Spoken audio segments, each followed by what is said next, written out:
জমিদার পরিবার। তা সেই জমিদার পরিবারকে রক্ষা করার দায়িত্ব আগামী দিনের ছেলেদের থাকতেই হয়, আর সেই দায়িত্ব রক্ষা করেন বর্তমানের জমিদারেরা।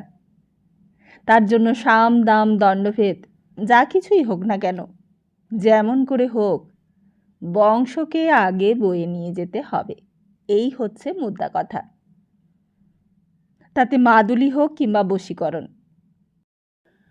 তা ছেলে নাই বা শুনল, ছেলের বউ শুনলেই কাজ হবে। মুদ্রা কথা, জমিদার বংশকে বয়ে নিয়ে চলাটাই হলো জমিদার পুত্রের কর্ম এবং ধর্ম। সেটা সে করবে না বললেই হলো। দেখাই যাক কি হয়। নমস্কার, আমরা শুনছি কথাশিল্পী বিমল মিত্রের লেখা উপন্যাস আসামি হাজির। তাহলে আসুন শুনে নিই আজকের পর্বে কি আছে। তা সেই দিন বিকেলবেলার দিকেই হৈ হৈ করে প্রকাশ মামা আর গৌরী পিসি এসে হাজির হলো। তারা কেষ্টনগরে বৌমাকে পৌঁছে দিয়ে এক রাত্রি সেখানে কাটিয়ে ভোরের ট্রেনে আবার ফিরে এসেছে। তাই এইসব কাজে প্রকাশ মামা জুড়ি নেই, শুধু তাকে মাতব্বরি করতে দিতে হবে, অর্থাৎ মোড়লি। মোড়লি করতে পেলে আর কিছুই চায় না প্রকাশ মামা। গৌরী এসেই সোজা ভেতর বাড়িতে ঢুকেছে, কিন্তু সদানন্দ যখন বাড়ি ঢুকলো তখন সন্ধে পেরিয়ে গিয়েছে। সকালে খেয়ে দিয়ে সেজে বেরিয়েছিল, তখন থেকে সন্ধে পর্যন্ত বাড়িতে কি ঘটেছে সেটা তার জানা ছিল না। চণ্ডীমণ্ডপের কাছে আসতে চৌধুরী মশাই ভেতর থেকে দেখতে পেয়েছেন। ডাকলেন, শোনো। সদানন্দ ভেতরে ঢুকতেই দেখলে চৌধুরী মশাইয়ের সামনে কে একজন বসে তাকে খুঁটিয়ে খুঁটিয়ে দেখছে।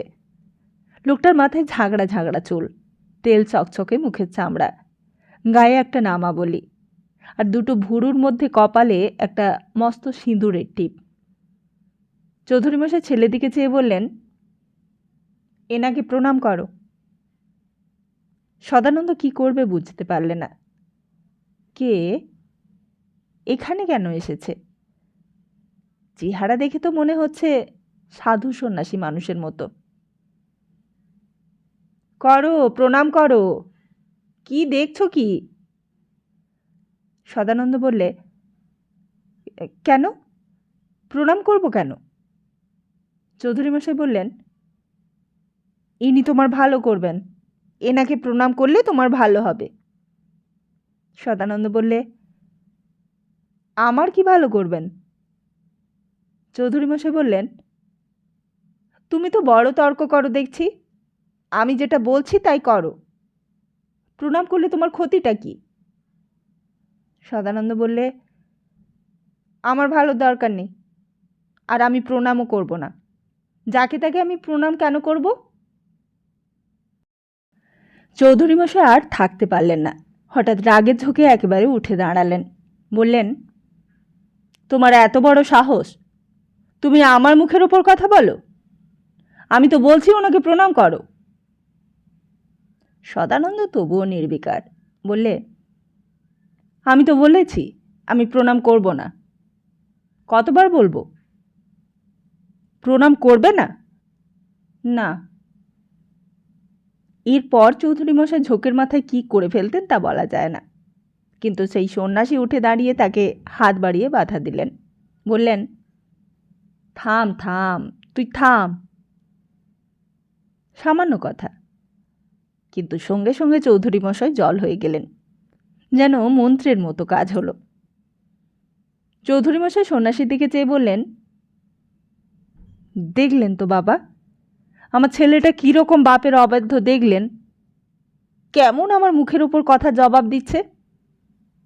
আমি কোথায় ছেলের ভালোর জন্য ভাবছি, আর ছেলে কীরকম ব্যবহার করছে আমার সঙ্গে তা দেখলেন তো। সন্ন্যাসী বললে, তুই শান্ত হ, শান্ত হ, মাথা গরম করিস নে, সব ঠিক হয়ে যাবে। ঠিক হবে বাবা, সব ঠিক হয়ে যাবে। হ্যাঁ রে, সব ঠিক হয়ে যাবে। চৌধুরী মশাই তখন আবার নিজের জায়গায় বসে পড়েছেন, কিন্তু উত্তেজনায় তখনও হাঁপাচ্ছেন। বললেন, জানেন বাবা, এই ছেলের জন্য আমি কি করেছি জানেন?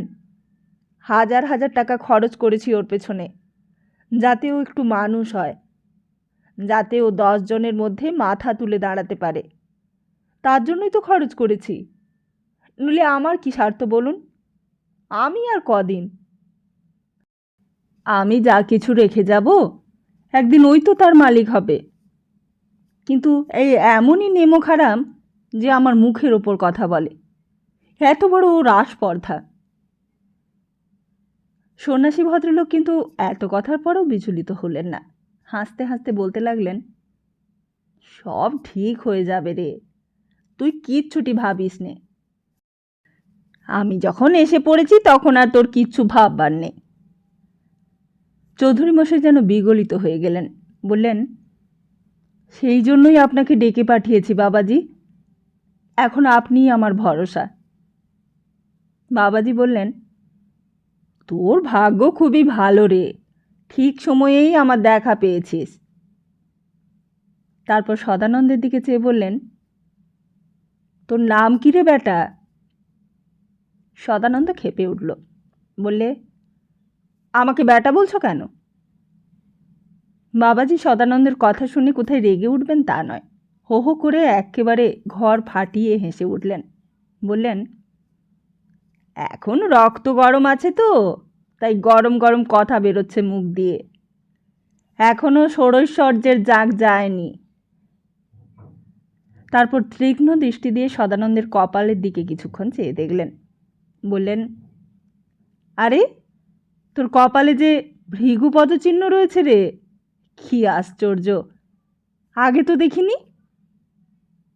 চৌধুরী মশাই বললেন, ভৃগু পদচিহ্ন? তার মানে? তার মানে কি বাবাজি? বাবাজি বললেন, আরে তোর ছেলে আসলে কে জানিস? কে? স্বয়ং ভৃগু ঋষি এই জন্মে তোর ছেলে হয়ে তোর ঘরে জন্মেছে।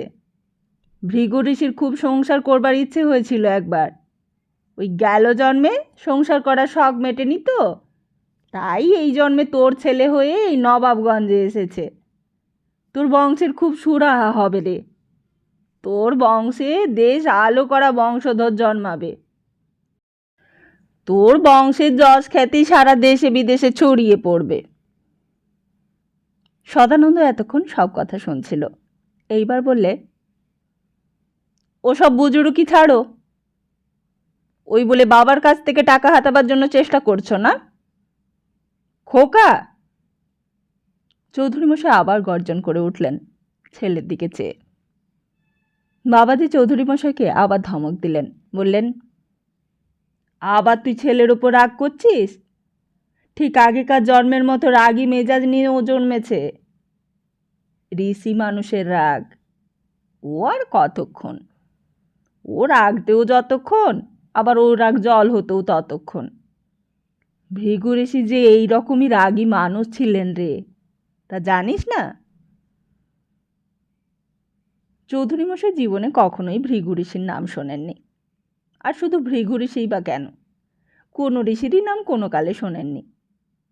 মুনি ঋষিদের ধার কাজ দিয়েও কখনো যাবার দরকার হয়নি তার। বরাবরই জমি জমা, টাকা কড়ি, সুদ, আড়তদার, উকিল, মুহুরি, জজ এসব নিয়েই কেবল মাথা ঘামিয়েছেন। উকিল কিংবা জজের জীবনী জানতে চাইলে তবুও তিনি কিছু একটা বলতে পারতেন। কোন জজ রাগী, কোন জজ অমায়িক, কোন জজ সৎ, আবার কোন জজ অসৎ, তার সমস্ত মুখস্থ। তা হঠাৎ বাবাজির মুখে মুনি ঋষির কথা শুনে তিনি নির্বাক হয়ে রইলেন।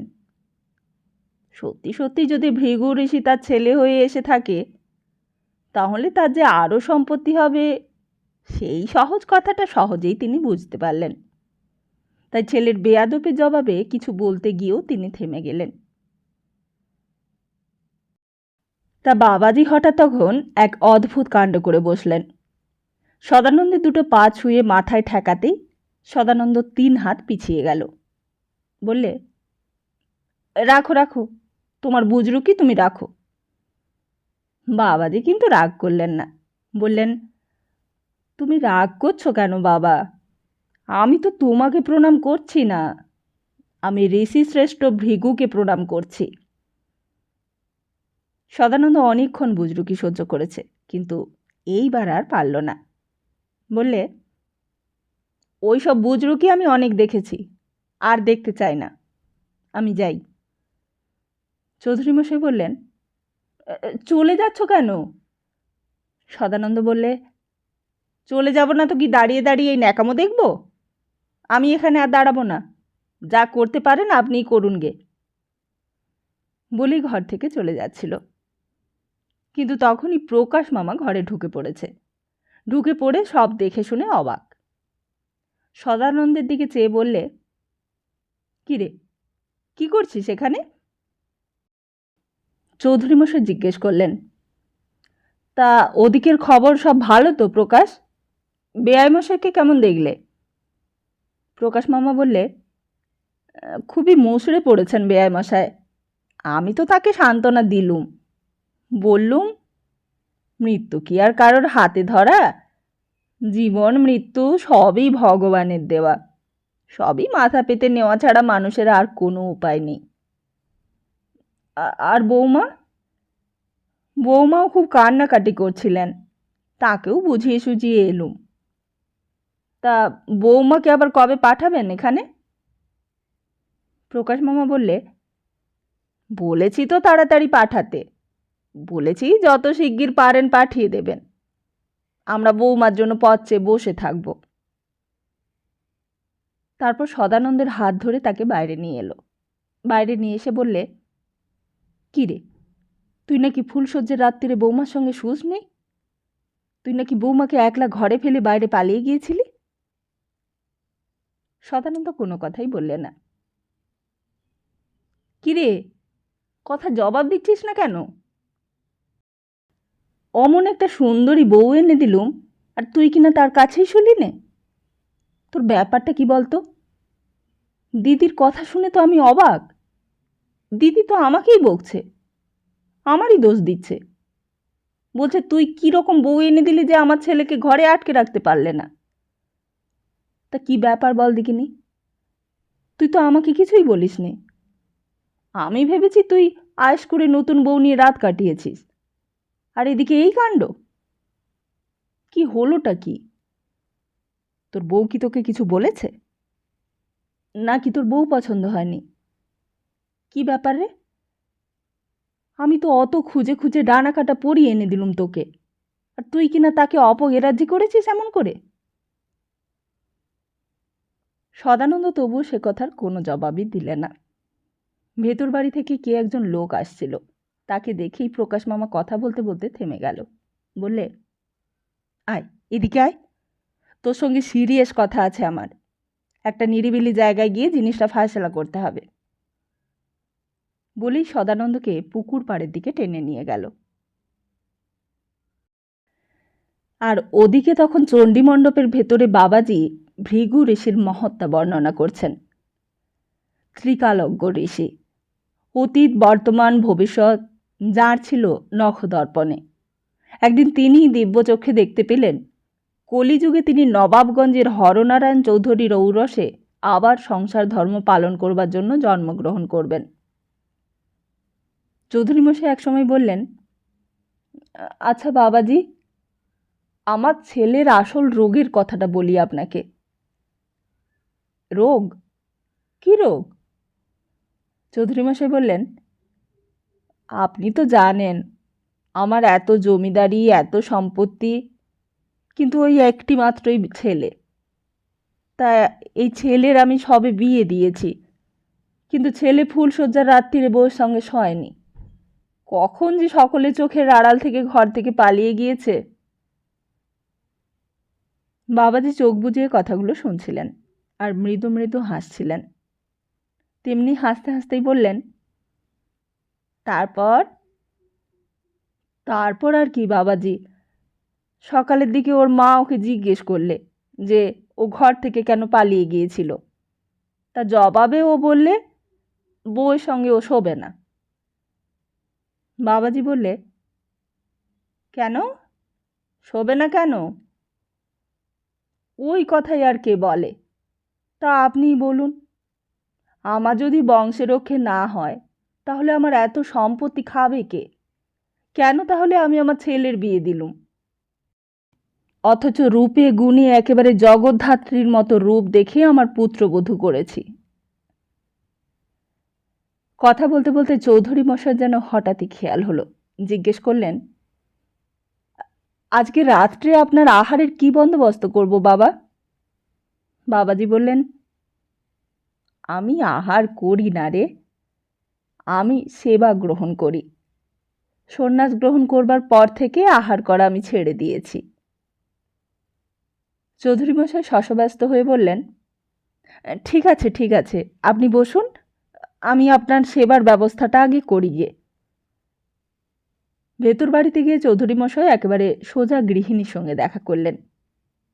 বাবাজি যে আহার করেন না, শুধুই সেবা করেন, সেইটা বুঝিয়ে বললেন গৃহিণীকে। প্রীতি বললে, তা আর কি বললেন উনি?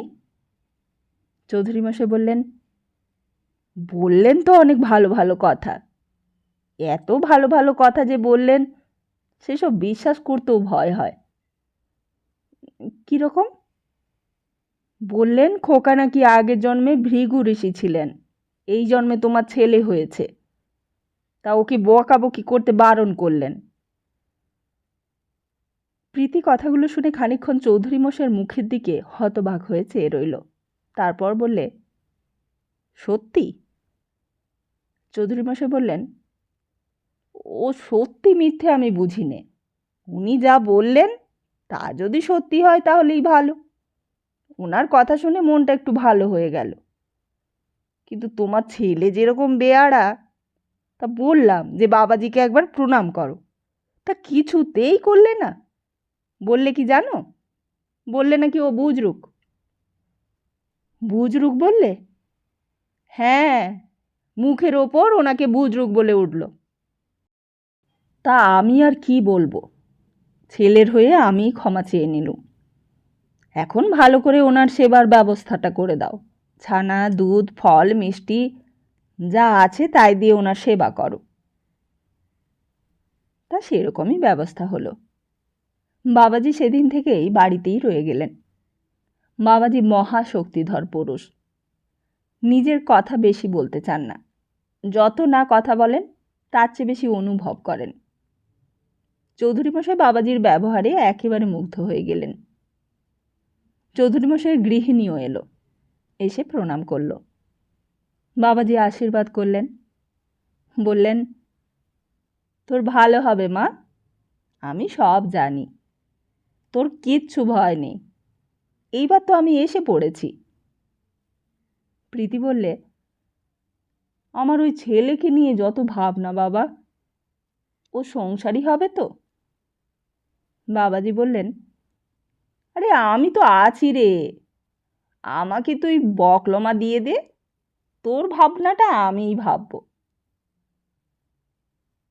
তা এইরকম করে আগে কখনোই কেউ ভরসা দেয়নি। প্রীতি গলে গেল, তার মনে হলো এত কিছু ঝঞ্ঝাট ঝামেলা সব বুঝি তার দূর হয়ে গেল। বললে, আমার ওই ছেলেই সবচেয়ে বড় ঝামেলা বাবা, লোকের মেয়ে নিয়ে ঝঞ্ঝাট হয়, আর আমার ঝঞ্ঝাট হয়েছে ছেলেকে নিয়ে। একবার কথা বলতে আরম্ভ করলে মেয়েদের পেটে আর কোনো কথা বাকি থাকে না। সমস্ত কথা বলে যেন প্রীতি তৃপ্তি পেলে। হঠাৎই প্রকাশ ঘরে ঢুকল। বাবাজি তার দিকে চেয়ে জিজ্ঞেস করলে, এ কে? প্রীতি বললে, এ সম্পর্কে আমার ভাই হয় বাবা। বাবাজি এবার আরও তীক্ষ্ণ দৃষ্টি দিয়ে তার দিকে চাইলে। চৌধুরী মশাই বললেন, প্রকাশ, তুমি এনাকে প্রণাম করো। তা প্রকাশ মামা শুধু প্রণামই করলে না, একেবারে বাবাজির পায়ের ধুলো জিভে ঠেকালে, তারপর হাত জোড়ো করে সামনে বসলো। আর ততক্ষণে বাবাজি সেবা হয়ে গেছে। সমস্ত বাড়িতে তখন আর কোনো কাজ নেই, কোনো সমস্যাও নেই। সমস্ত শক্তি সমস্ত সামর্থ্য যেন বাবাজির সেবায় ন্যস্ত করেই এই বংশের কর্তা গিন্নি পরিত্রাণ পেতে চাইছে।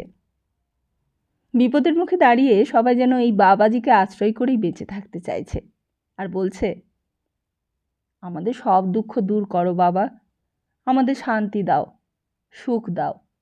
ঐশ্বর্য দাও, সমৃদ্ধি দাও, আমাদের একমাত্র সন্তানকে সুমতি দাও, সে যেন সংসারী হয়, সহজ হয়, স্বাভাবিক হয়, সাধারণ হয়। আমরা আর কিচ্ছু চাই না।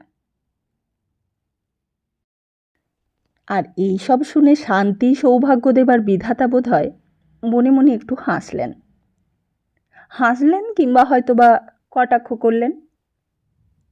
সদানন্দ সবই শুনল, সব কথাই তার কানে গেল। সে বুঝতে পারল যে তার জন্যই এত আয়োজন, এত সেবা, এত পরিশ্রম। তা পরিশ্রমও কি আর কম? সেদিন থেকেই বাড়ির এক অন্য চেহারা। প্রকাশ মামা আবার একটা কাজ পেয়ে গেল। কর্তাবাবু ওপরের ঘরে একলাই পড়ে থাকেন, কৈলাস গোমস্তা খাতা নিয়ে হিসেব লেখে, আদায়পত্রের খবরাখবর দেয়। আর তার উপর আছে দিনু।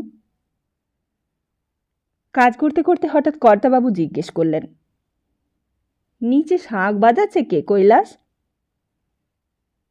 কৈলাস সব জেনেও বললে, আগে ওই শাঁখ তো আমাদের বাড়িতে বাজছে না, ওই পালেদের বাড়িতে বাজছে।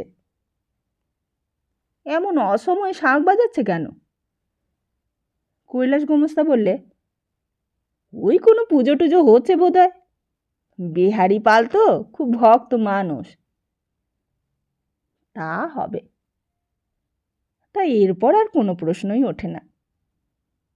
কিন্তু পরের দিনেও তেমন। কর্তাবাবু বললেন, হ্যাঁ রে, বিহারি পালের বুঝি খুব পয়সা হয়েছে?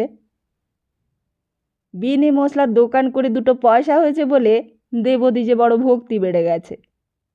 ওইসব ভড়ং আমি সব বুঝি। কৈলাস বললে, আগে ভক্তি টক্তি ওসব বাজে কথা, আসল কথা হচ্ছে টাকা। কর্তাবাবু বললেন, বিহারি পাল টাকা ছাড়া আর কিছুকেই পুজো করে না, বুঝলে কৈলাস? টাকাই ওর কাছে ঠাকুর দেবতা যা কিছু সব। তা কদিন ধরে খুবই কাঁসার ঘণ্টার আওয়াজ আসতে লাগলো কর্তাবাবুর কানে। আসুক, কর্তাবাবুর তাতে কোনো ক্ষোভ নেই। হোক, সকলেরই টাকা হোক, আমার আর কোনো ভয় নেই। আমার মতো এত সম্পত্তি, এত ঐশ্বর্য এতখানি কারণ না হলেই হলো, তাহলেই আমি নিশ্চিন্ত। আচ্ছা কৈলাস, তুমি তো অনেক বাড়ির বউ দেখেছ, তা এমন রূপে গুণে আলো করা বউ আর কারোর দেখেছ? তুমি বলো তো, দেখেছ কখনো? কৈলাস বললে, আগে আপনার বৌমার সঙ্গে কার তুলনা, এ লক্ষ্যতেই একটা হয়। আর আমার নাতি সদানন্দ, অমর নাতি কারোর আছে? গাঁয়ে তো কত ছেলেই রয়েছে, তা এমন ছেলে কজনের আছে শুনি? ও বিহারি পাল যতই পুজো করুক আর কাঁসার ঘণ্টা বাজাক, আমার সঙ্গে পাল্লা দিতে পারবে? কৈলাস বললে, কি যে বলেন, আপনি হাসালেন কর্তাবাবু, আপনার সঙ্গে বিহারি পালের তুলনা? কর্তাবাবু বললেন, না না, আমি সে কথা বলছি নে। ওই কাঁসার ঘণ্টার শব্দ কানে আসে কিনা রোজ, তাই কথাটা বললুম। কৈলাস বললে, আগে বিহারি পাল কি মানুষ? বিহারি পাল সুদে টাকা খাটায়, সুদখোর লোক। সুদখোরকে কখনো কেউ ভক্তি শ্রদ্ধা করে না, অথচ আপনাকে আপনাকে তো সবাই ভক্তি শ্রদ্ধা করে। কর্তাবাবুর জানতে আগ্রহ হয়, জিজ্ঞেস করেন, তা আমাকে সবাই ভক্তি শ্রদ্ধা করে নাকি? তা করে না। আপনার সামনে যেমন শ্রদ্ধা করে, তেমনি আবার আপনার আড়ালে আপনাকে শ্রদ্ধা করে। আর করবে নাই বা কেন? আপনার মতো মানুষ তো আর হয় না।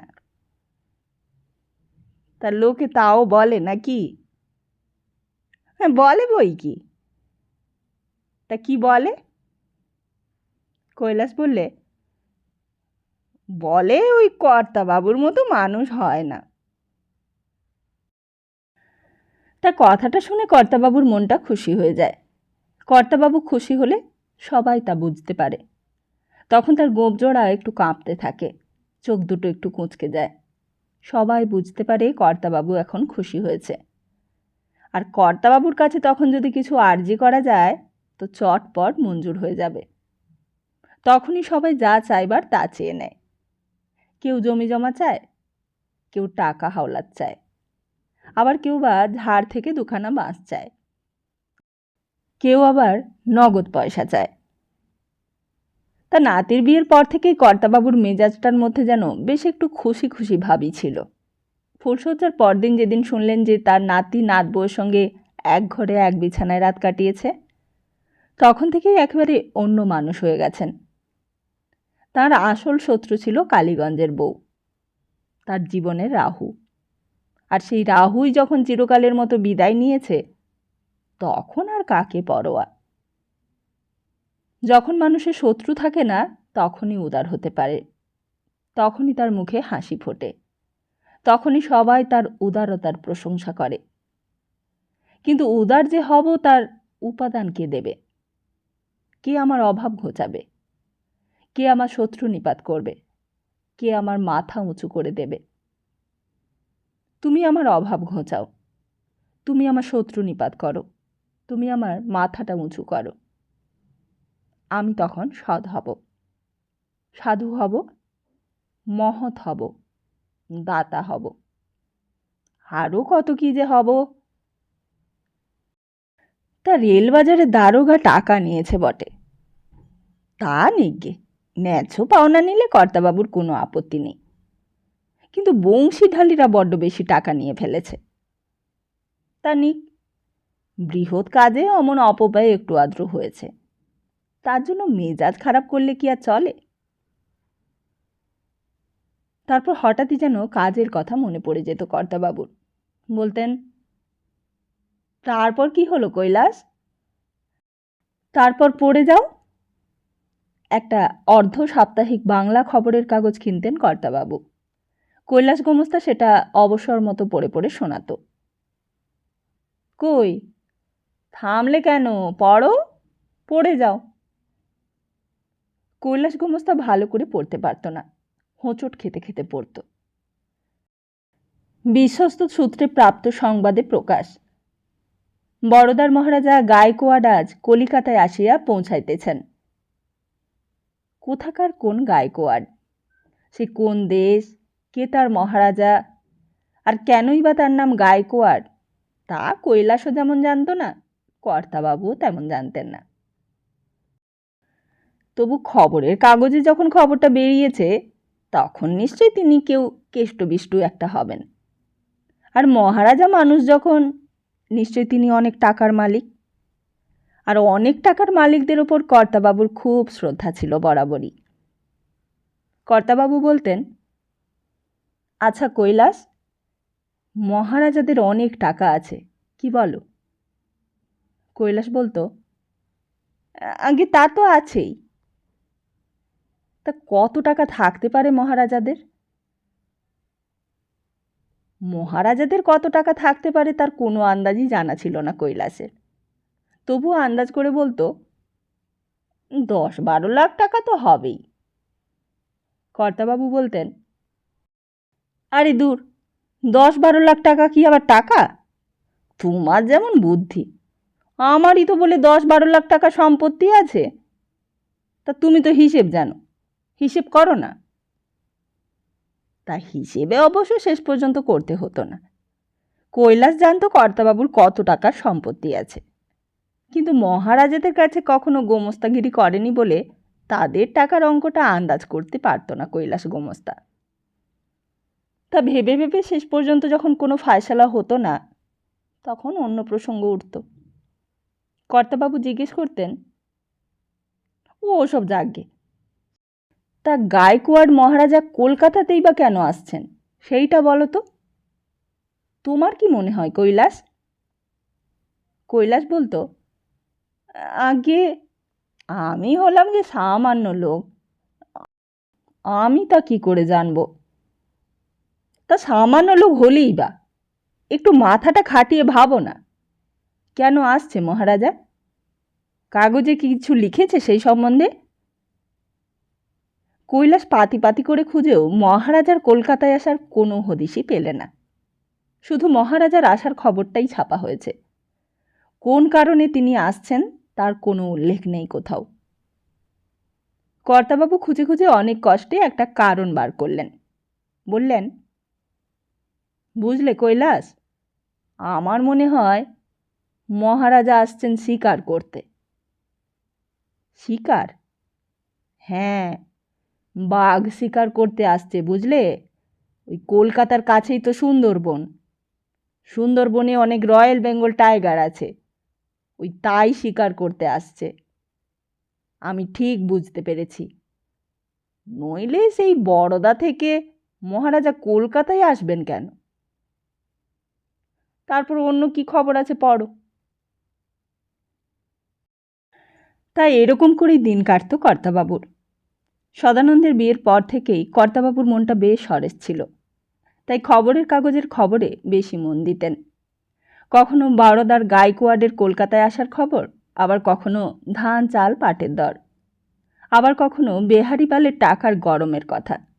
সব কথাই হতো। হঠাৎ একদিন কৈলাস বললে, কৃষ্ণনগরে চিঠি এসেছে কর্তাবাবু। চিঠি? কে লিখেছে? বৌমার বাবা? তা বৌমা আসছে নাকি? আগে হ্যাঁ, শ্রাদ্ধ শান্তি মিটে গেছে তো, এইবার বৌমা আসছেন। কথাটা বলতে বলতেই মনে পড়ে গেল কর্তাবাবুর। বললেন, কই, তুমি তো কাঞ্চন স্যাকরাকে ডাকলে না কৈলাস? আমি যে তোমাকে ডাকতে বলেছিলুম। আগে আমি তো খবর দিয়েছিলুম, তা তবু সে এলো না কেন? তাহলে আবার একবার ডেকে পাঠাও তো। কাঞ্চন স্যাকরাকে শেষ পর্যন্ত একদিন লোক পাঠিয়েই ডেকে আনতে হলো। কাঞ্চন আসতেই কর্তাবাবু খুব একচোট ধমক দিলেন। বললেন, তা তুমি যে একেবারে লবা পুতর হয়ে গেলে হে কাঞ্চন। তোমার বুঝি খুব টাকা হয়েছে? টাকার গরম হয়েছে খুব? তা অতই যদি টাকার গরম, তা তুমি কেন এলে বাপু? না এলেই তো পারতে। কাঞ্চন খুব বিনয় করে জানালে যে তার অসুখ হয়েছিল, তাই সে এতদিন আসতে পারেনি, নইলে সে আগেই আসতো, ইত্যাদি ইত্যাদি। কিন্তু কর্তাবাবুর কিছুতেই রাগ কমে না। বললেন, যাও, তুমি বেরিয়ে যাও, আমার চোখের সামনে থেকে বের হও। আমি তোমাকে দিয়ে জীবনে কখনো গয়না গড়াবো না। যাও, বেরিয়ে যাও। তাই এইসব কথা যে রাগের কথা তা কাঞ্চন স্যাকরা জানত। শেষকালে বুঝি অনেক অনুনয় বিনয়ের পর কর্তাবাবু রাগ কমালো। তারপর বললেন, তুমি আমার গয়না গড়াবে কি না আগে সেই কথাটা বলে দাও, নইলে বাজারে অনেক অন্য স্যাকরা আছে। স্যাকরার তো আর অভাব নেই দুনিয়াতে। পয়সা ফেললে অমন তোমার চেয়ে অনেক ভালো ভালো স্যাকরা এসে আমার খোসামত করবে, তা জানো। তারপর একটু কেশে নিয়ে বললেন, তা তুমি ভেবেছোটা কি শুনি? কি ভেবেছো তুমি? তুমি কি ভেবেছো তুমি ছাড়া বাড়ির নাতি নাত বউয়ের গয়না গড়াবার লোক পাবো না? শেষকালে একসময় কর্তাবাবু কাঞ্চন স্যাকরাকে ক্ষমা করলেন। আর শুধুই যে ক্ষমা করলেন তা নয়, আগাম টাকাও দিলেন শখানেক। ওটা হলো বায়না। তা কাঞ্চন বায়না নিতে চায়নি, তবুও কর্তাবাবু টাকাটা দিলেন। বললেন, ওটা তুমি নাও কাঞ্চন, তুমি গরিব লোক, তা তুমি কোথায় টাকা পাবে? আর টাকা না পেলে তো তোমার আবার চাঁড় হবে। আমার অনেক টাকা আছে, বুঝলে। তবে গাইকোয়াড়ের মহারাজাদের মতো টাকা নেই বটে, কিন্তু তবুও আমার অনেক টাকা আছে। সোজা কথা, জিনিসটা ভালো আর খাঁটি হওয়া চাই, এটা মনে রেখো। তা 20 ভরির একটি হার, তার উপর মিনের কাজ করা। লোকে দেখে যেন বলে, হ্যাঁ, কর্তাবাবু একটা জিনিসের মতন জিনিস দিয়েছে বটে। বাইরে এসে কাঞ্চন স্যাকরা টাকাগুলো ভালো করে ট্যাঁকে গুজে নিলে। কৈলাস গোমস্তার সঙ্গে সঙ্গেই আসছিল। কাঞ্চন জিজ্ঞেস করলে, আচ্ছা গোমস্তা মশাই, কার জন্য হচ্ছে এই হার গড়ানো বলুন তো? এ কাকে দেবার জন্য? কর্তাবাবু কাকে দেবেন হার? কৈলাস হাসতে লাগলো, বললে, চৌধুরী মশাইয়ের নাতির জন্য। চৌধুরী মশাইয়ের নাতি? কিন্তু এই তো সবে সেই দিন চৌধুরী মশাইয়ের ছেলের বিয়ে হলো, এর মধ্যেই তার নাতি হয়ে গেল? এখনো তো 10 মাস হয়নি গো। কৈলাস গোমস্তা আরও হাসতে লাগলো, বললে, আরে নাতি হয়নি, কিন্তু একদিন তো হবে। কাঞ্চন অবাক হয়ে গেল। যে নাতি হয়নি তার জন্যই কর্তাবাবুর এত হাঁকডাক? একেবারে এই মারে তো সেই মারে, যেন নাতির অন্নপ্রাশন আটকে যাচ্ছে হাড়ের জন্য। কৈলাস গোমস্তা বললে, পাগল হে কাঞ্চন, আজ তো পাগল। নেহাত চাকরি করতে হয় তাই সব এইসব কথা শুনি, নইলে আমাকে তো দুবেলায় যাচ্ছে তাই করে বলেন। তুমি কি ভেবেছ চৌধুরী মশাইয়ের নাতি হবে? কোনো দিনই হবে না, তুমি দেখে নিও। হবে না, হবে না। হবে না? হবে না মানে? কৈলাস বললে, ও সেসব তোমাকে আমি পরে বলবো, তুমি এখন যাও। কাঞ্চন বললে, কিন্তু শেষকালে হার নেবেন তো কর্তাবাবু? নইলে আমার মেহনতই সার হয়ে যাবে গোমস্তা মশাই। কৈলাস বললে, আরে তোমার কি, তুমি মাল দেবে, পয়সা নেবে। চৌধুরী মশাইয়ের নাতি হলো কি না হলো তাতে তোমার কি? তুমি তো মজুরি পেলেই খুশি। কিন্তু নাতি কেন হবে না গোমস্তা মশাই? কৈলাস গোমস্তা তখন বাড়িতে খেতে যাচ্ছিল, তার খিদে পেয়ে গিয়েছিল।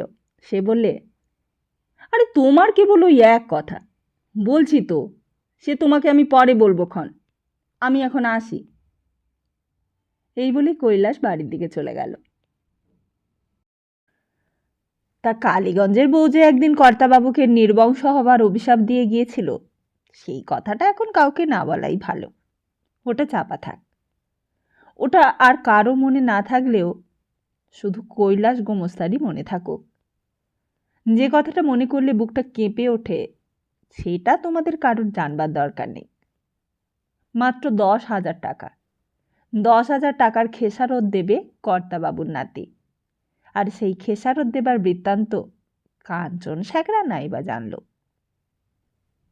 তা সত্যি, কেষ্টনগর থেকে একদিন বেআই মশাইয়ের চিঠি এসেছিল। শ্রাদ্ধ শান্তি নির্বিঘ্নে চুকে গেছে। তিনি নিজেই নয়নতারাকে নিয়ে নবাবগঞ্জে আসছেন। কিন্তু এই আশা বড় মর্মান্তিক আশা। নিয়ম ছিল মেয়ের সন্তান না হলে বাবা মা কাউকেই বেআই বাড়িতে আসতে নেই। কিন্তু কি আর করা যাবে, কে আছে তার? আর কার সঙ্গে পাঠাবেন মেয়েকে?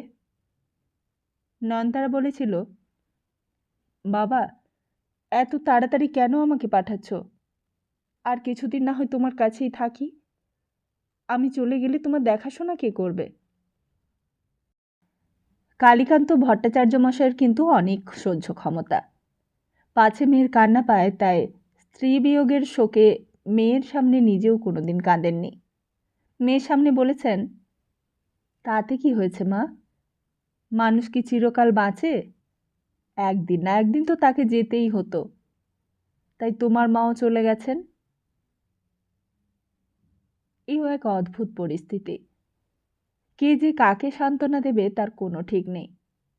মেয়ে বাবার মুখের দিকে চায় আর বাবা চায় মেয়ের মুখের দিকে। তবু যে তিনি যাবার আগে মেয়ের বিয়ে দিয়ে যেতে পেরেছেন এটাই সান্ত্বনার। নইলে কি হতো বলো তো মা? ভট্টাচার্য মশাই বলেন, তুমি আমার জন্য ভেবো না মা, আমার ছাত্ররা তো রয়েছে, তারাই আমাকে দেখবে। মেয়ে বলে, তুমি তোমার শরীরটার দিকে একটু দেখো বাবা, তুমি নিজেকে না দেখলে কেউ তোমাকে দেখবে না। সে তোকে বলতে হবে না রে, আমি দেখবি ঠিক চালিয়ে যাব। আমার তো কোনো অসুখ নেই। অসুখ নাই বা থাকলো, অসুখ হতে কতক্ষণ? এতদিন মা ছিল তাই তোমাকে দেখেছে, এখন তো আর মা নেই। আর আমাকেও তো তুমি আমার নবাবগঞ্জে পাঠিয়ে দিচ্ছ। আমি আর কিছুদিন থাকলে কি এমন ক্ষতি হতো? ভট্টাচার্য মশাই বললেন, আমার কিছু ক্ষতি হতো না মা, কিন্তু তোর? বারে, আমার কি ক্ষতি হতো? ভট্টাচার্য মশাই বললেন, না মা না, তোর শ্বশুর শাশুড়ি সদানন্দ তারা কি ভাববে বল দেখিনি। মেয়ে বললে, হ্যাঁ, আমার জন্য তাদের ভাবতে বইয়েই গেছে। আমার কথা যদি তারা এতই ভাবতো তাহলে এতদিনের মধ্যে তারা অন্তত একবার একখানা চিঠি দিত না? কই, মার শ্রাদ্ধে তো খবর দিয়েছি, তারা কেউ এলো? তা কথাটার মধ্যে যুক্তি আছে। সত্যি তো, তারা তো কেউই আসেনি। শুধু মেয়ের মামা শ্বশুরকে পাঠিয়ে দিয়েছিল একবার নামমাত্র, তাও তো আবার নিজের মামা শ্বশুরও নয়। ভট্টাচার্য মশাই বললেন, তাই তো মা, সদানন্দও তো একবার আসতে পারত। মেয়ে বলে, কেন আসবে? কেন আসতে যাবে তারা? ভট্টাচার্য মশাই বললেন, সে আবার কি কথা, আসবে না? জ্ঞাতি কুটুমের বিপদে আপদে মানুষ আসবে না? মেয়ে বলে, না, তারা আসবে না। বড়লোক কেন গরিব লোকের বাড়িতে আসতে যাবে? তুমি তো বড়লোক বলেই তাদের বাড়িতে আমায় বিয়ে দিয়েছিলে। আমি খেয়ে পরে সুখে থাকবো বলেই তো তোমার লোভ লেগেছিল। এখন এখন দেখলে তো। এইসব কথা শুনে ভট্টাচার্য মশাই মনে মনে কষ্ট পেয়েছেন। পাড়ার লোকেরাও কেউ কেউ এই মন্তব্যই করলে। বললে, এত বড় একটা কাণ্ড হলো অথচ জামাই তো কই এলো না। ভট্টাচার্য মশাই বললেন, আরে বাপু, জামাই কি আমার বেকার মানুষ যে বললেই হুট করে চলে আসবে? জমিদার মানুষ, কাজকর্ম থাকতে নেই, হয়তো কোর্ট কাছারির দিন পড়ে গিয়েছিল। তা জামাই না এলেও মামাকে তো পাঠিয়ে দিয়েছে। কিন্তু বেআই মশাই তো একবার আসতে পারতেন, পারতেন না? তোমরা বিশ্ব নিন্দুক, সবাই তোমরা নিন্দুক। বেআই মশাইদের কত বড় জমিদারি, কত বড় তালুক তা তোমরা জানো? আর না যদি জানো, ওই বিপিন দাঁড়িয়ে আছে, বিপিনকে জিজ্ঞেস করো না।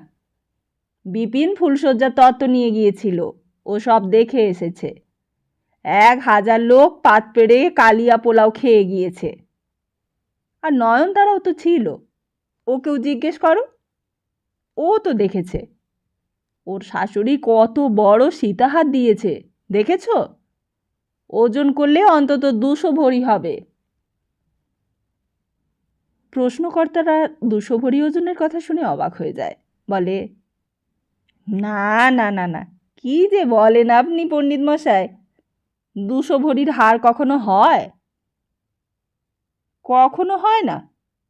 আচ্ছা, এক্ষুনি প্রমাণ করে দিচ্ছি। নয়ন, ও নয়ন। এই বলে তক্ষুনি পাশের ঘরে চলে যান। একেবারে নয়নতারার সামনে গিয়ে দাঁড়ালেন। বললেন, হ্যাঁ রে, তোর শাশুড়ি যে হারটা তোকে গায়ে হলুদে দিয়েছিল সেইটার ওজন কত রে? 200 ভরি নয়? নিখিলেশ বলে কি না 200 ভরি কখনো হতেই পারে না। নয়নতারা বলে, ও আমি জানি না। জানি না মানে কি রে? তুই সেই হার দেখিসনি? তুই আয় না আমার সঙ্গে, একবার বাইরে আয়, ওদের বুঝিয়ে বলবি, আয়।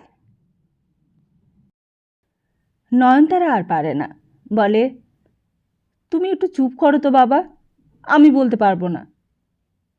আয় না মা, আয়, আয় না, একবার এলে কি ক্ষতি তোর? নয়নতারা শেষকালে অধৈর্য হয়ে ওঠে, বলে, তুমি যাও তো বাবা, আমি যেতে পারবো না, আমায় আর বিরক্ত করো না তুমি, যাও। বলেই নিজের 2 হাতে নিজের মুখটা ঢেকে ফেলে। কিন্তু মুখ ঢাকলেই কি আর মান ঢাকা যায়?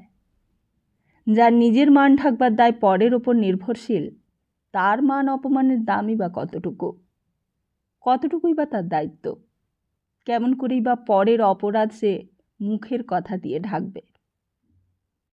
একটা পাতলা লজ্জা বস্ত্র দিয়ে যে তার সমস্ত মান সম্ভ্রমের দায়িত্ব নেবার শপথ নিয়েছে, তার পক্ষ নিয়ে কৈফিয়ত দেওয়াটাই তো লজ্জাকর। এ যেন সেই চোরের পক্ষ নিয়ে চোরের মার গলাবাজি। তবুও আশ্চর্য, শেষ পর্যন্ত আবার মাথা নিচু করে সেই অপরাধীদের কাছেই কিনা তাকে আসতে হয়। মেয়ে মানুষের জীবনে এ এক বিড়ম্বনা, এর চেয়ে বুঝি বড় বিড়ম্বনা আর কিছুই নেই। তাই বাবার সঙ্গে যখন আবার নয়নতারাকে নবাবগঞ্জে তার শ্বশুর বাড়িতে এসে নামতে হলো, তখন কে যেন ঘোমটা দেওয়া নিচু মাথাটাকে আরও নিচু করে দিয়ে তবেই অব্যাহতি দিলে। কিন্তু ততদিনে চৌধুরী বাড়িতে আরও অনেক কাণ্ড ঘটে গেছে। সন্ধ্যাবেলা শাক কাসর ঘণ্টা বাজে আর বাবাজি যজ্ঞ করে। যজ্ঞের সময় বাবাজি সে এক আলাদা মূর্তি। যজ্ঞের মন্ত্র পড়া দেখে চৌধুরী মশাইয়ের গায়ে কাঁটা দিয়ে ওঠে। প্রীতিও যজ্ঞস্থলে গলা বস্ত্র হয়ে হাত জোড়ো করে বসে থাকে। বাবাজি মন্ত্র পড়তে পড়তে একবার বিকট চিৎকার করে ওঠেন, মা মা মা। প্রকাশ মামা আর থাকতে পারেন না, দুই হাতে গায়ের জোরে কাঁসারে ঘা দেয় আর চেঁচিয়ে ওঠে, জয় জয় জগদম্বা। তাই এই ব্যাপারে প্রকাশ মামারই যেন সবচেয়ে বেশি উৎসাহ। এই সেদিন বাড়িতে একটা বিয়ের ঘটা গেছে, তখন গোগ্রাসে গিলেছে কয়দিন ধরে, আর তারপর গেছে কেষ্টনগরে শ্রাদ্ধ বাড়িতে, সেখানেও গন্ডে পিণ্ডে খেয়েছে। আর সেইখান থেকে এসে আবার এইসব উৎসব, আর উৎসব মানে সেবা। তা বাবাজি তো আর আহার করেন না, শুধু সেবা করেন। তা প্রকাশ মামাও এসে পর্যন্ত আহার করা ছেড়ে দিয়ে সেবা শুরু করে দিয়েছে। গাওয়া ঘি ভাজা দিস্তে দিস্তে ময়দা লুচি, নলেন গুড়ের কাঁচা গোল্লা, বেলের পান্না, মিছরির শরবত, পেস্তা বাদাম আর সব কত রকমের মেওয়া। বাবাজি বলেন, যজ্ঞ সার্থক করতে হলে মনটা সাত্ত্বিক করার সঙ্গে সঙ্গে সাত্ত্বিক সেবাও চাই। আর প্রকাশ মামা বলে, নিশ্চয়ই সাত্ত্বিক সেবাই শ্রেষ্ঠ সেবা বাবাজি, ওতে মনটাও ভালো থাকে, আবার পেটটাও তেমনি। তাই সাত্ত্বিক সেবার সঙ্গে সঙ্গে প্রকাশ মামার পেটটাও ভালো যাচ্ছিল বলে মনটাও বেশ উদার হয়ে উঠেছিল কয়েকদিন। সে বলতো, ও আপনি কিছুই ভাববেন না জামাইবাবু, ও সদাই বা ঠিক হয়েই যাবে, দেখবেন একেবারে কেঁচোর মতন বোর পায়ে লেপ্টে থাকবে। তা লেপ্টে থাকলেই ভালো। চৌধুরী মশাই সেই ভরসাতেই দুই হাতে টাকা খরচ করেন। কাজকর্ম সব ছেড়ে ছুড়ে বাবাজির পায়ের ওপর পড়ে আছেন। প্রীতি ভক্তিগদগদ হয়ে বাবাজিকে প্রশ্ন করত, আমার ছেলে সংসারী হবে তো বাবা? বাবাজি বলতেন, হবে না মানে? ওর কপালে ভৃগু পদচিহ্ন রয়েছে, ও আর সংসারী হবে না? প্রীতির বোধহয় তবু সন্দেহ যেত না, জিজ্ঞেস করত, তা কবে সংসারী হবে বাবা? বাবাজি বলতেন, তোর বৌমা আসুক এইবার, বৌমা এলেই দেখতে পাবি কেমন সংসারী হয়ে গেছে তোর ছেলে। প্রীতি জিজ্ঞেস করত, তা আমার ছেলে বউতে ভাব হবে তো বাবা? হ্যাঁ রে হ্যাঁ, হবে, আমি যখন বলছি তখন হবেই হবে, দেখে নিস। বউর সঙ্গে এক ঘরে শোবে তো বাবা? ফুলশয্যার রাত্রিরে সারা রাত আমি বৌমার সঙ্গে শুয়েছি। আমার কপালে সে যে কি কষ্ট গেছে বাবা, তা আপনাকে আমি আর কি করে বলি। বৌমাও যত কাঁদে আমিও তত কাঁদি। এত কান্নার ফল ফলবে তো বাবা? প্রকাশ মামা বললে, তুমি অত কেন ভাবছো বলো তো দিদি, আমি তো আছি। আমাকে যদি তুমি এই কথা আগে বলতে, আমি অনেক আগে এই মুশকিল আসান করে দিতুম। তুমিও বলনি, সদাও কিছু বলেনি, আর আমি ভেবেছি সদা ফুলশয্যার রাত্রিরে বউর সঙ্গে রাত কাটিয়েছে। আমি কি সব চাই আগে জানতুম? দিদি বলতো, তা তুই কি করে ঠিক করতিস? প্রকাশ মামা বলতো, আমি আমি কি করে ঠিক করতুম তা আমি এইবারই তোমাকে দেখিয়ে দেব। আমি সদাকে বৌমা শোবার ঘরে ঢুকিয়ে দিয়ে বাইরে থেকে দরজায় শিকল তুলে দেব, দেখি কি করে সদা বউকে রেখে পালিয়ে যায়। তাহলে আর এত যাগযজ্ঞ করতেই হতো না, আর এত টাকাও খরচ করতে হতো না। তারপর আবার নিজেকে শুধরে নিয়ে বলতো, তা যাগে, যোগ্য করেছো, ভালোই করেছো। বাবাজি ওদিক থেকে কল চালাবে আর আমি এদিক থেকে কল চালাবো, দেখি এইবার বাছাধন কি করে পালায়। দোতলায় বসে কর্তাবাবুর কানে সব শব্দই যেত। তিনি বলেন, বিহারি পালের বড় বার বেড়েছে কৈলাস, বড্ড বার বেড়েছে। এত বড় বার ভালো নয়। তা কৈলাস গোমস্তাও তাতে সায় দেয়, বলে, হ্যাঁ কর্তাবাবু, আপনি ঠিকই বলেছেন, বড় বার বেড়েছে। কর্তাবাবু বলেন, সুদখোর মানুষ তো, সুদখোরেরা এদিকে পয়সার পিশাচ, আর বাইরে ওই দিবদজে ভক্তি, ওই কাঁসার ঘণ্টা শাঁখ, ওসব ভড়ং ভড়ং। হঠাৎই দিনু এসে খবর দিলে কেষ্টনগর থেকে বৌমা এসেছে। কর্তাবাবুর মুখ প্রসন্ন হলো। কাঞ্চন স্যাকরাকে 20 ভরির হাড় গড়াতে দিয়েছিলেন, 100 টাকা বায়নাও দিয়ে দিয়েছেন তার জন্য। তার গয়না গড়ানো সার্থক হোক এইবার। জিজ্ঞেস করলেন, তা বৌমাকে সঙ্গে করে কে নিয়ে এসেছে? আগে বৌমার বাবা। তা বলতে গেলে এই প্রথম কালীকান্ত ভট্টাচার্য মেয়ে শ্বশুর বাড়ি এলেন। মেয়ের বিয়ের আগে একবার এসেছিলেন, কিন্তু সেই আসা বেয়াই বাড়ির হিসেবে আসা নয়, এই বাড়ির কুটুম হিসেবে এটাই তার প্রথম আসা। কিন্তু বেশি দিন যে তিনি থাকতে পারবেন না সেটা প্রথমেই জানিয়ে দিলেন। দুপুরে এলেন, আবার বিকেলের গাড়িতেই চলে যাওয়া। বললেন, থাকলে কি আর আমার চলে বেয়াই মশাই? ওদিকের কাজকর্ম তো সবই ফেলে রেখে এসেছি, আর বাড়িতেও তো এখন আর কেউ নেই, বাড়িটা একেবারে ফাঁকা রয়েছে। তারপর বৌমার মায়ের কথা উঠল। শেষকালে কি হয়েছিল, ডাক্তার দেখে কি বললে, আগে কোনো অসুখ বিসুখ হয়েছিল কি না, জীবন মৃত্যু সম্পর্কে যেসব বাধা বলি সবাই বলে থাকে সেসব কথাও হলো। জীবনকে যারা বেশি আঁকড়ে ধরে তারাই জীবনের অনিত্যতা সম্বন্ধে বেশি মুখর। তাই কর্তাবাবুই বেশি করে জীবনের নশ্বরতা সম্পর্কে বক্তৃতা করতে লাগলেন। কালীকান্ত ভট্টাচার্য বললেন, আমাদের শাস্ত্রে আছে, ফল যখন পাকবে তখন তার বোটা আলগা হবেই। তার জন্য আমার কোনো দুঃখ নেই, কিন্তু অকাল মৃত্যুটাই হলো দুঃখের কারণ। আমার গৃহিণীর বয়স হয়েছিল, তাই তিনি গেছেন, তাই আমি তার জন্য কোনো দুঃখ করি নে কর্তাবাবু। আর তিনি তো নিজের হাতেই নয়নতারার বিয়ে দিয়ে গেছেন, দেখে যেতে পেরেছেন কন্যা তার সৎ পাত্রেই পড়েছে। প্রকাশ মামা পাশেই দাঁড়িয়েছিল। সে বললে, সৎ পাত্র যে তাতে আর কোনো সন্দেহ নেই। সদানন্দ আমার ভাগ্নে বলে বলছি না, অমন সৎপাত্র এ যুগে জন্মায় নেবে বেয়াই মশাই। আমি নিজেই সেই সম্বন্ধের সার্টিফিকেট দিচ্ছি। ভট্টাচার্য মশাই হঠাৎ বললেন, তা কই আমার বাবাজিকে তো দেখছি নে, কোথাও কাজে গেছে বুঝি? চৌধুরী মশাই বললেন, হ্যাঁ হ্যাঁ, ওই একটু বেরিয়েছে। প্রকাশ মামা বাকিটা পূরণ করে দিলে, বললে, সদার কাজের কি আর অন্ত আছে বেয়াই মশাই?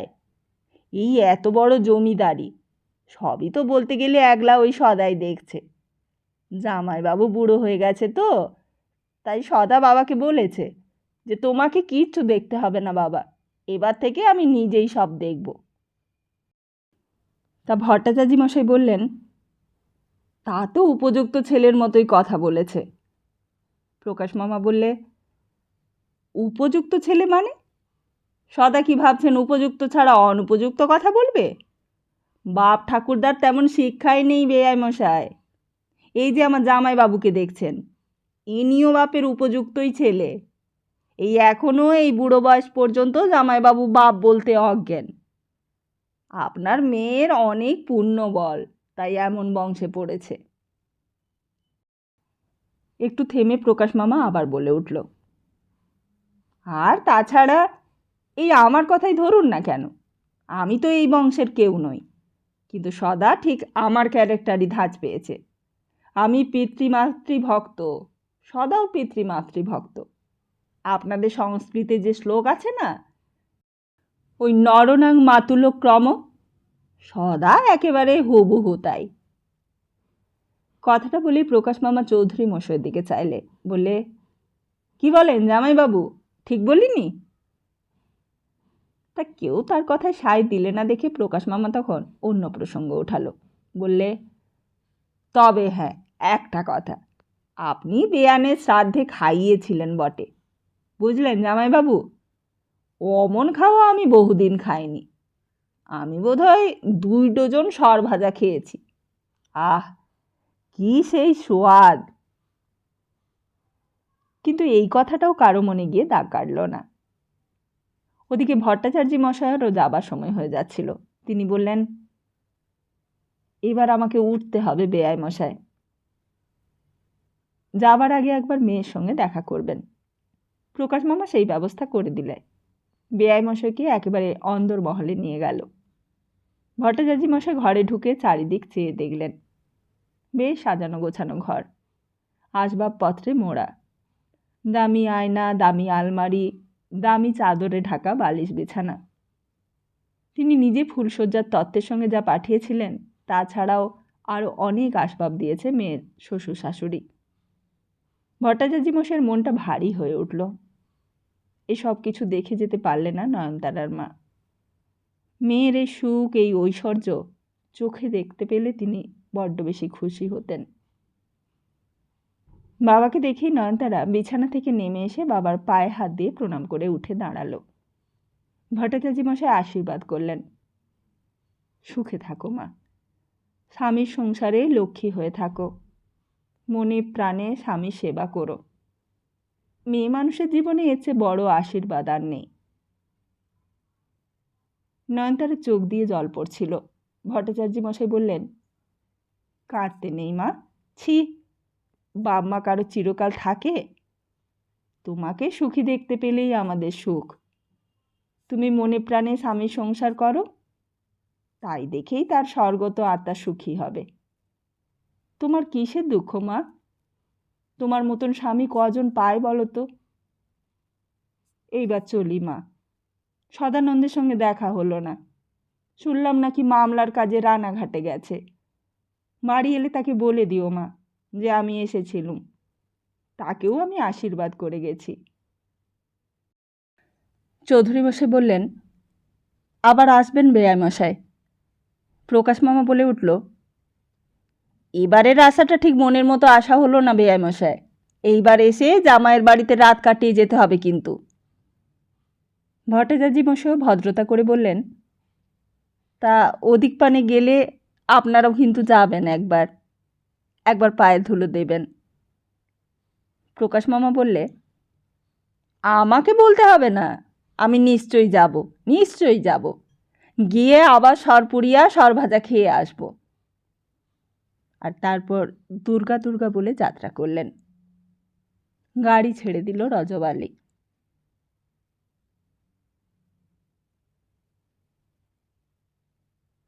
তাহলে আজকের মতো এখানেই শেষ করছি, আর ফিরছি খুব তাড়াতাড়ি আগামী পর্বটি নিয়ে।